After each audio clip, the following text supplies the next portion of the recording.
ನಮಸ್ತೆ, ನಾನು ನಿಮ್ಮ ಆಯುರ್ವೇದ ವೈದ್ಯೆ ಡಾಕ್ಟರ್ ಪೂಜಾ. ಇತ್ತೀಚಿನ ದಿನಗಳಲ್ಲಿ ನಾವು ಈ ಫ್ಯಾಟಿ ಲಿವರ್ ಸಮಸ್ಯೆನ ಹೆಚ್ಚಾಗಿ ಕಾಣ್ತಾ ಇದ್ದೇವೆ. ಮೊದಲಾದ್ರೆ ಈವನ್ 40 ಇಯರ್ಸ್ ಮೇಲ್ಪಟ್ಟವರಲ್ಲಿ ನಾವು ಈ ಫ್ಯಾಟಿ ಲಿವರ್ ಸಮಸ್ಯೆನ ನೋಡ್ತಿದ್ವಿ.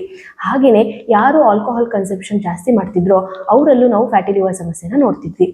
ಆದರೆ ಇವಾಗಿನ ದಿನಗಳಲ್ಲಿ ನಾನ್ ಆಲ್ಕೋಹಾಲಿಕ್ ಅಂದ್ರೆ ಯಾರು ಮದ್ಯಪಾನ ಸೇವನೆ ಮಾಡ್ತಾ ಇಲ್ಲ ಅವರಲ್ಲೂ ಕೂಡ ನಾವು ಈ ಫ್ಯಾಟಿ ಲಿವರ್ ಸಮಸ್ಯೆನ ಹೆಚ್ಚಾಗಿ ನೋಡ್ತಿದ್ದೀವಿ.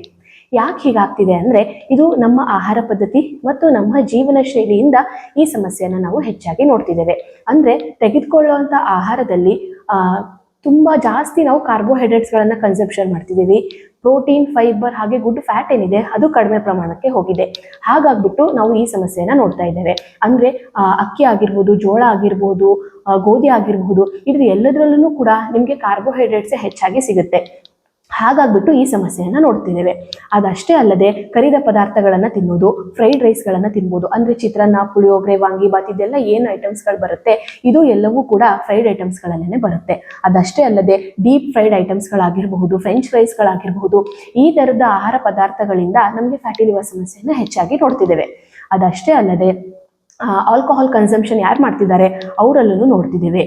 ಹಾಗೇನೆ ಯಾರು ವ್ಯಾಯಾಮನೇ ಮಾಡ್ತಿಲ್ಲ ಅಂದ್ರೆ ದೈನಂದಿನ ಚಟುವಟಿಕೆಗಳು ತುಂಬಾ ಕೂತಲ್ಲೇನೆ ಕೆಲಸ ಮಾಡೋದಾಗಿರ್ಬಹುದು, ತುಂಬಾ ನಿಂತೆ ಕೆಲಸ ಮಾಡ್ತಾ ಇರೋದಾಗಿರ್ಬಹುದು, ಇದು ಎಲ್ಲದರಿಂದನೂ ಕೂಡ ನಾವು ಈ ಫ್ಯಾಟಿ ಲಿವರ್ ಸಮಸ್ಯೆಯನ್ನ ನೋಡ್ತಾ ಇದ್ದೇವೆ. ಹಾಗಿದ್ರೆ ಈ ಫ್ಯಾಟಿ ಲಿವರ್ ಸಮಸ್ಯೆಯನ್ನ ಹೇಗೆ ನಾವು ಸರಿ ಮಾಡ್ಕೊಳ್ಬೇಕು, ಹಾಗೆ ನಮ್ಮ ಲಿವರ್ ಆರೋಗ್ಯನ ಸರಿ ಮಾಡ್ಕೊಳ್ಳೋದು ಹೇಗೆ ಅಂತ ತಿಳ್ಕೊಳ್ಳೋಣ. ಮೊದಲನೆಯದು ನಿಮ್ಮ ಆಹಾರ ಪದ್ಧತಿ ಹಾಗೂ ಜೀವನ ಶೈಲಿಯನ್ನ ಸರಿ ಮಾಡ್ಕೊಳ್ಳಿ. ಅಂದ್ರೆ ಆಹಾರದಲ್ಲಿ ಕಾರ್ಬೋಹೈಡ್ರೇಟ್ಸ್ ಅಂಶವನ್ನ ಕಡಿಮೆ ಮಾಡಿ ಜಾಸ್ತಿ ನೀವು ಪ್ರೋಟೀನು, ಫೈಬರು ಹಾಗೆ ಒಳ್ಳೆಯ ಫ್ಯಾಟ್ಗಳನ್ನ ಇನ್ಕ್ಲೂಡ್ ಮಾಡಿ.